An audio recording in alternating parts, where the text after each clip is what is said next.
Sir 2 తారీఖు వాళ్ళు application పెట్టుకుంటే 3 తారీఖు పోలీసులు తిరస్కరించారు. 4 తారీఖు హీరో కానీ హీరోయిన్ కానీ సినిమా ప్రొడ్యూసర్స్ కానీ ఎవరు థియేటర్ రావడానికి వీల్లేదు. ఈ థియేటర్లో మేము సెక్యూరిటీ ఇవ్వలేము. ఈ థియేటర్కు ఉన్నది ఒకటే దారి. ఈ దారిలో ఇంతమంది వేలాది మంది అభిమానులు వచ్చినప్పుడు మేము కంట్రోల్ చేయలేము, వద్దు అని తిరస్కరించారు.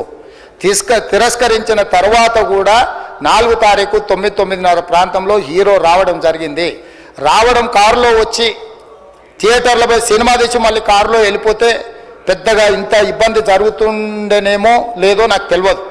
కానీ ఎక్స్రోడ్ చౌరస్తా కంటే ముందు నుంచే కారులో రూఫ్ టాప్ ఓపెన్ చేసి రోడ్ షో చేసుకుంటే థియేటర్లో పోవడంతో ఆ చుట్టుముట్టుతున్న 7-8 థియేటర్లలో ఉన్న సినిమా అభిమానులు మొత్తం ఇక్కడికే రావడంతో వేలాది మంది జమ అయ్యారు.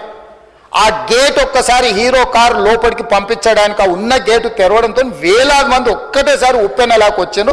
ఆ ఉప్పెనలో చనిపోయిన రేవతి, ఆమె కొడుకు, భర్త, కూతురు వాళ్ళు అలాగైపోయి కొడుకు తల్లి ఒక పక్కన పోయి ఆ జనాల నుంచి తప్పించుకొని టికెట్ చేసుకొని ఆ తొక్కిసలాటలు హీరోను థియేటర్ లోపలికి తీసుకుపోవాలనుకున్న టైంకి అతను బండి మీద రోడ్ షో చేసి దిగేటప్పటికి వేలాది మంది హీరోని కలవడానికి చొచ్చుకొచ్చారు ముందుకు. అసలు అంటే ఈ రకమైన వాతావరణంలో అతన్ని లోపలికి తీసుకువెళ్ళాల్సిన సందర్భంలో అతను ప్రైవేట్ సెక్యూరిటీ ఇవాళ మనం ఫంక్షన్లలో బౌన్సర్లు అని మనం చూస్తూ ఉన్నాం. 50-60 మంది సరిగ్గా లెక్క తెలియదు, 50-60 అని అంటున్నారు, నెంబర్ 4 ఎక్కువ తక్కువ. ఆ బౌన్సర్లు అందరు మీదికి వచ్చే అందరు అభిమానులను విపరీతంగా అడ్డంగా ఎట్లా పడితే అట్లా తోయడంతో అటు నుంచి అభిమానులు హీరోని చూడాలి, కలవాలని ఒకవైపు నుంచి వాళ్ళని హీరో దగ్గరికే రానియొద్దని ఆయన ప్రైవేట్ సెక్యూరిటీ వెనక్కి నెట్టడం వల్ల ఈ తొక్కిసలాటలో హీరో థియేటర్కి వెళ్ళి లోపలికి వెళ్ళి చూసినాక పోలీసులు ఈ మొత్తం క్రౌడ్ని ఈ మొత్తం అక్కడ ఉన్న జమైన జనాలను అందరిని కూడా తీస్తే ఒక తల్లి కొడుకు అక్కడ శవాలుగా పడి ఉన్నారు. ఆ తల్లి అంత తొక్కిసలాటలు కూడా నేను ఆ వీడియో చూసిన ఆ తల్లి లోపలికి వచ్చినప్పుడు కొడుకు చేయి పట్టుకొని ఎంత జాగ్రత్తగా కొడుకుని తీసుకొని వస్తుందో తల్లి ప్రేమ ఎట్లుంటుందో అక్కడ నాకు చూసి నాకు అర్థమైంది. ఆ శవాలుగా మారిన తల్లి కొడుకు చెయ్యి ఇడవలే అధ్యక్ష, అట్లే చెయ్యి బిగ్గర పట్టుకొని పోలీసు వెళ్ళి చూస్తే ఆ తల్లి ఆ పిల్లగాడు ఆ తల్లి ఆ చెయ్యి వదలకుంటే కన్నబిడ్డను పట్టుకుని తల్లి చచ్చిపోయింది అధ్యక్ష. అట్లాంటి సిచ్యువేషన్లో పోలీసులు తల్లిని కొడుకుని హాస్పిటల్కి అక్కడ ఫస్ట్ ఎయిడ్ ట్రీట్మెంట్ చేసిండ్రు. పోలీసులు ఏం డాక్టర్లు కాదు, హుటాహుటిన తరలించిండ్రు. హాస్పిటల్కి వెళ్ళిన తర్వాత తల్లి చచ్చిపోయింది, పిల్లోడు కోమాలు ఉండు. ఆల్మోస్ట్ పోలీసులు పిల్లవాడు కూడా చచ్చిపోయింది అనుకున్నారు. బ్రెయిన్ డెడ్ అయింది, ఆక్సిజన్ అందక ఆ అబ్బాయికి. సో ఆ సిచ్యువేషన్లో వెనక్కి పోలీసులు వచ్చి హీరో గారికి విషయాన్ని తెలియజేసి హీరో గారు వెళ్ళిపోతే హీరో ఎందుకు వెళ్ళిపోవాలనుకున్నారు పోలీసులు అంటే ఇంకా వేలాది మంది అభిమానులు అక్కడనే ఉన్నారు. హీరో గారు థియేటర్లో కూర్చొని ఉండడం వల్ల సినీ ప్రముఖులు ఉండడం వల్ల ఈ బయట జమైన వేలాది మంది అభిమానులు అక్కడ నుంచి పోకుండా అక్కడనే ఉండడంగా థియేటర్ లోపల కూడా బాల్కనీలో టాప్ బాల్కనీలో హీరో కూర్చుంటే నేల కింది నుంచి పై వరకు వెనక్కి తొక్కుట పైకెక్కి హీరో చేతులు కలపాలని కోతులు ఎగబడ్డట్టు కోట మీదకి కోతులు ఎగబడ్డట్టు ఉల్టా పైకి తొక్కిసలాట జరిగింది అధ్యక్ష. థియేటర్ వాళ్ళు పోలీసులను హీరో దగ్గరికి వెళ్ళి చెప్పడానికి కూడా అనుమతి లేకుండా థియేటర్ వాళ్ళు పోలీసులను బ్లాక్ చేశారు అధ్యక్ష. ఎప్పుడైతే హాస్పిటల్లో తల్లి చచ్చిపోయిన పిల్లగాడు కూడా ఆల్మోస్ట్ చావు నోట్లో ఉన్నాడు అని తెలిసి పోలీసులు వచ్చి ఏసీపీ వెళ్ళి చెప్పడానికి పోతే థియేటర్ సిబ్బంది లేదు హీరో దగ్గరికి వెళ్ళడానికే వీళ్ళేదని చాలాసేపు పోలీసులను కూడా హీరో దగ్గరికి పోనీయలేదు అధ్యక్ష వాళ్ళ ప్రైవేట్ వీళ్ళు. చివరికి ఏసీపీ కోపం వచ్చేసి మిమ్మల్ని అందరిని తీసి లోపల వేయాల్సి వస్తుందని చెప్పిపోయి హీరోకు ఏసీపీ క్లియర్గా ఇద్దరు చనిపోయినరు, మీరు ఇక్కడ కూర్చుంటే థియేటర్లోనగా థియేటర్ బయట ఉన్న వేలాది మంది ఈ సినీ అభిమానులను మేము కంట్రోల్ చేయలేకపోతున్నాం, ల్యాండ్ ఆర్డరు శాంతి భద్రతలు చేయి దాటిపోయినాయి, మేము లాఠీ చార్జ్ చేయాల్సిన పరిస్థితి ఉంది, మీరు దయచేసి వెళ్ళిపోండి, వచ్చిండ్రు చూసిన కదా వెళ్ళిపోండి అంటే లేదు నేను సినిమా అయిపోయే వరకు ఇట్లే కూర్చుంటానని పోలీసులతో చెప్పిండని సిటీ కమిషనర్ నాకు చెప్పడం జరిగింది అధ్యక్ష. అదేవిధంగా ఇంకా కంట్రోల్ కాకపోవడంతో అప్పుడు డీసీపీ పై అధికార రంగంలో దిగి వాళ్ళ అందరినీ లోపల వాళ్ళ ఎంబడున్న అడ్డుకుంటున్న వాళ్ళను పోలీసులతో జరిపించి చక్కగా డీసీపీ పోయి హీరో గారికి బయట చనిపోయినరు, పరిస్థితి చాలా గందరగోళంగా ఉన్నది, మీరు ఇక్కడ నుంచి కదలాల్సిందే లేకపోతే మిమ్మల్ని పోలీస్ స్టేషన్కు తీసుకెళ్లాల్సిన పరిస్థితి వస్తుంది, మీరు ఇక్కడ నుంచి కదలాల్సిందే అని బలవంతంగా అతన్ని సినిమా మధ్యలో 12 గంటల సమయంలో రాత్రి 12 గంటల సమయం అట్టిగా ఆ సమయంలో అతను తీసుకొచ్చి బండి ఎక్కిస్తే మళ్ళీ అతను రూఫ్ టాప్ ఓపెన్ చేసి మళ్ళీ చేతులు ఊపుకుంటూ రోడ్ షో చేసుకుంటూ అంటే తల్లి చనిపోయి పిల్లగాడు చావు బతుకుల మధ్యలో ఉన్నాడు, మీరు వెళ్ళండి అని వెనక్కి పంపిస్తే కూడా మళ్ళీ కారులో రూఫ్ టాప్ ఓపెన్ చేసి చేతులు ఊపుకుంటా అభిమానులను సంతోషపెట్టుకుంటా రోడ్ షో చేసుకుంటా అతను వెళ్ళిపోయింది అధ్యక్ష. పోలీసులు కేసు చేసిరు, కేసు మీద థియేటర్కి సంబంధించిన కొంతమందిని అరెస్టు చేసిరు. అరెస్టు చేసి 10-11 రోజుల తర్వాత పోలీసు హీరో గారింటికి వెళ్ళిండ్రు. మీరు కూడా కేసులో A11 మీ మీద కేసు ఉందని చెప్పడానికి పోలీసులతో దురుసుగా ప్రవర్తించిండు. మీరు ఆ వీడియోలన్నీ కూడా చూసిండ్రు. ఆ పరిస్థితిలో చట్టాన్ని అమలు చేసే పోలీసులు ఆల్రెడీ ప్రాణాలు పోయినాయి, ఒక నిరుపేద తల్లి చనిపోయింది, కొడుకు చావు బతుకుల మధ్యలో ఉన్నాడు. ఆ రోజు కోర్టుల కేసులు కూడా వస్తున్నాయి. కోర్టుకు కూడా మీరు విచారణలు ఏం చేసిండ్రని కోర్టుకు కూడా పోలీసులు జవాబు చెప్పాల్సిన పరిస్థితి ఉండే అధ్యక్ష. దాంతో మాట్లాడితే వాళ్ళు చాలా బాధ్యతారహితంగా సమాధానాలు ఇచ్చారని మా పోలీస్ సిబ్బంది చెప్తున్నారు. దాంతోనే అతన్ని పోలీస్ స్టేషన్ తీసుకెళ్ళారు అధ్యక్ష. ఇక్కడి వరకు ఒక హీరో, ఒక థియేటర్లో జరిగిన సంఘటనలు, వీటన్నిటి నేపథ్యంలో పోలీసులు వాళ్ళ విధి నిర్వహణ నిర్వహించారు అధ్యక్ష.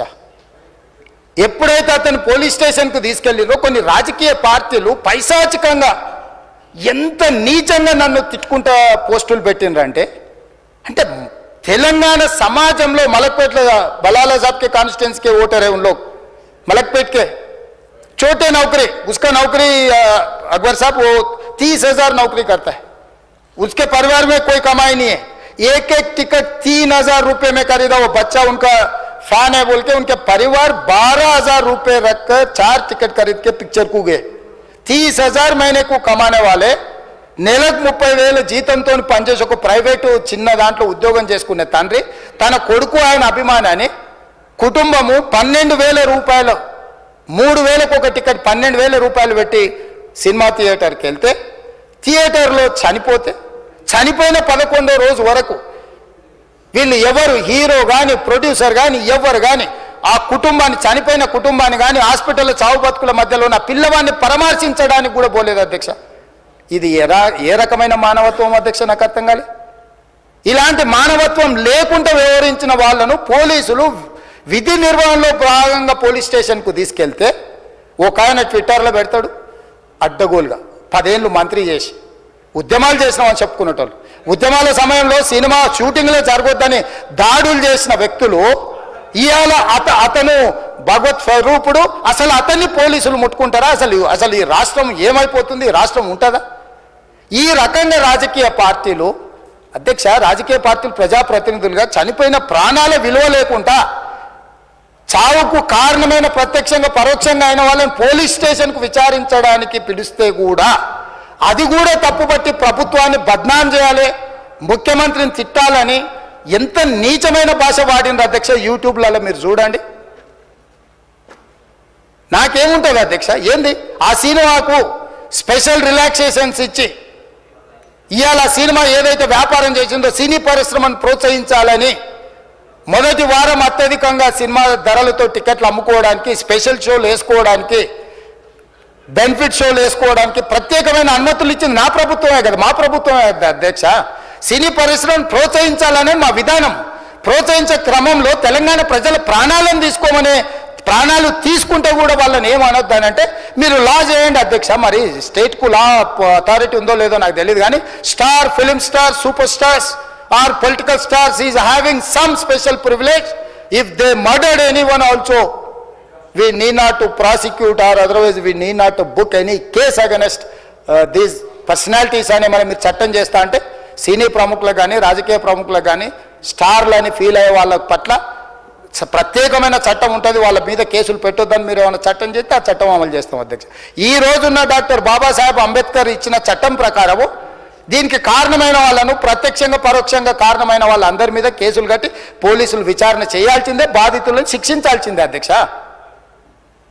సో ఈరోజు ఆ కుటుంబాన్ని ఆదుకోవడానికి ఈరోజు కూడా ఆర్థికపరమైన విషయాల్లో కానీ దీంట్లో కానీ వాళ్ళు ఎవరు పెద్దగా ఆసక్తి, కనీసం సినిమా వాళ్ళు ఒక్కరోజు అతను పొయ్యి వస్తే సినీ ప్రముఖులందరూ అతని ఇంటికి వెళ్ళి అతనికి మొత్తం ఏదో కాళ్ళు చేతులు యాక్సిడెంట్లో పోయినట్టు కన్నీళ్లు గారుస్తారు.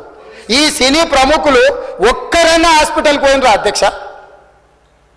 నేను సూటిగా తమ ద్వారా సినీ ప్రముఖులను నేను అడుగుతున్నా అధ్యక్ష. తల్లి చనిపోయి 9 సంవత్సరాల పిల్లగాడు బ్రెయిన్ డెడ్ అయ్యి ఆక్సిజన్ అందక 20 రోజుల నుంచి హాస్పిటల్లో కోమాలో ఉంటే ఈ సినీ ప్రముఖులు ఒక్క రోజు కోసం పోలీస్ స్టేషన్ పోయిన ఇంటికాడ క్యూ కట్టి ప్రభుత్వాన్ని తిడుతున్నారు, నన్ను తిడుతున్నారు, అతన్ని పరామర్శిస్తున్నారు. ఏమైంది అధ్యక్ష? అతను కాలు పోయిందా, కన్ను పోయిందా, చేయి పోయిందా, ఏమైనా కిడ్నీలు దెబ్బతిన్నా, ఏమైంది? అతన్ని ఇంతమంది సినీ ప్రముఖులు పరామర్శించారు, కలిసిండ్రు, అభినందించారు.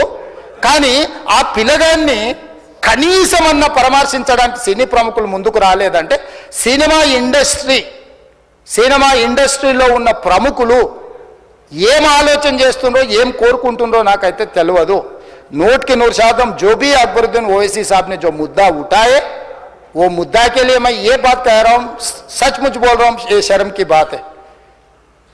20 दिन के बाद भी इतने, एक दिन के लिए उनको पुलिस स्टेशन को लेकर गए तो हाईकोर्ट भी इमीडिएट अजर्नमेंट मोशन, लंच मोशन ले लिए, उनका बेल भी दे दिए, सब कुछ है. आधी रात को 11-12 बजे अपने लोग बोल रहे थे जेल का दरवाजा खोलो, 12 बजे उनको छोड़ो. अरे भाई कहां है प्रोविजन, कहां से छोड़ू मैं? कोई मेरा घर का मामला नहीं है, मेरा घर का मामला है तो मेरा गेट निकाल के आने वाले जाने वाले को मैं बोल सकता हूं. जेल का दरवाजा मेरा हाथ में नहीं है, कानून के हिसाब से चलाने का है मेरे को. रात 12 बजे अरे वो फिल्म स्टार है उसको छोड़ दो. भाई अगला दिन मैं रहे तो ना फिल्म स्टार को छोड़ने के लिए. अगर आधी रात को 12 बजे किसी को जेल से छोड़ने का कोई लॉ है तो बोलो, मैं भी लागू करता हूं. तो इसीलिए ये इतने फिल्म स्टार कोई भी दवाखाना तक नहीं गया, छोटे बच्चे को नहीं देखा अकबर साहब. ये अफसोस की बात है, शर्म की बात है, सचमुच बोल रहा हूं मैं. अगर मैं वहां पर जाके देखने के लिए मैं पूरा स्टाफ और मेडिकल एंड हेल्थ सेक्रेटरी, मेरे कमिश्नर, सब टीम को मैं डिप्लॉय कर दिए, सीता और अपने कमीशन चेयरपर्सन, सब लोगों को वहां भेज के मैं continuously I am monitoring that boy health condition. So ये कैसे, कहां जा रहे हैं हम लोग? भाई उन लोगों को जिम्मेदारी दी नहीं है, हम समझ भी सकते है नहीं है, वो बात अलग है. मगर कुछ पॉलिटिकल पार्टीज 10-10, 20-20 साल जो रिप्रेजेंट किए, मंत्री किए, वो लोग मुझे गाली दे रहे हैं. उसके ऊपर कैसा केस लगाते हैं? वो मेरा दोस्त है. भाई आपके लिए, आपके दोस्त के लिए कोई नया कानून बनाना है तो बनाओ, देखेंगे. अरे आपके दोस्त रहे तो 12 खून माफ है क्या? मेरा भाई के लिए भी माफ नहीं है, आपके लिए कहां से माफ करूं मैं? मेरा परिवार के लिए भी कोई नया कानून नहीं है. स्पीकर साहब, मैं ये कुर्सी में बैठा हूं, जो कानून है डॉक्टर बाबा साहब अंबेडकर जी ने जो कानून दिया, कानून के हिसाब से हम सरकार चलाएंगे. जो अकबर साहब ने जो बात लिखा, कुछ प्राइवेट डिस्कशन है, कुछ पब्लिक विजुअल्स है. जो पब्लिक विजुअल्स में वो वापस जाते वक्त भी हाथ हिलाया, रोड शो किए, आने से पहले किए, जाने से समय पर किए, पुलिस वाले भी उसको जल्दी जाने के लिए कोशिश प्रेशर किए, सब कुछ सच है. मगर उनको तो बेल मिल गए. अभी कानून तो हम मानना ही पड़ता. तो ये हकीकत है, सचमुच है, मगर ये अफसोस की बात है. मैं फिल्म इंडस्ट्री जो बड़ा लोग है, मैं उन लोगों से गुजारिश करता हूं, इनह्यूमन नहीं रहना. आप बिजनेस कर लो, आप पिक्चर निकालो, पैसे कमाओ, सरकार से इंसेंटिव्स ले लो, सब्सिडीज ले लो, स्पेशल प्रिविलेज शूटिंग के लिए जो होना है वो मांगो. मगर किसी का हत्या होने के बाद, किसी का जान बचाने के बाद, किसी का जान लेने के बाद आज स्पेशल प्रिविलेज मांगे तो ये सरकार में नहीं मिलने वाले. मैं जब तक मैं कुर्सी में रहता हूं तब तक नहीं देता हूं. मेरा जिम्मेदारी तेलंगाना आम जनता का जान बचाने का मेरा जिम्मेदारी है. उन लोगों के लिए कोई भी तकलीफ दिए, उन लोगों को कांग्रेस सरकार ने, मेरे सरकार ने छोड़ने वाला नहीं है.